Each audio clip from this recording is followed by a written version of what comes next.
পরশুরাম ধারাবাহিকের আজকের পর্বে দেখা যায় পিকুর টিফিন বক্স থেকে নেশাজাতীয় দ্রব্য পাওয়া গেছে বলে স্কুল জুড়ে চাঞ্চল্য ছড়িয়ে পড়ে।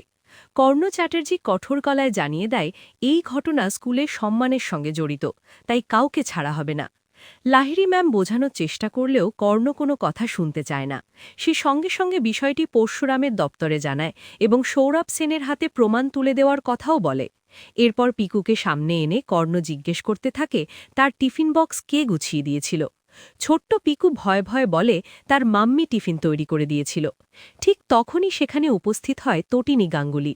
একটি শিশুর সঙ্গে কর্ণের এমন ব্যবহার দেখে সে রাগে ফেটে পড়ে এবং কড়া ভাষায় প্রতিবাদ জানায়। কর্ণও থেমে থাকে না, বরং তটিনীও তার পরিবারকেই সন্দেহ করতে শুরু করে। কিছুক্ষণ পর কর্ণের ফোনে বিজিত লাহিড়ীর কল আসে। সেই কথোপকথনের ভেতর দিয়েই পরিষ্কার হয়ে যায় পুরো ঘটনাটি একটি সাজানো ফাঁদ।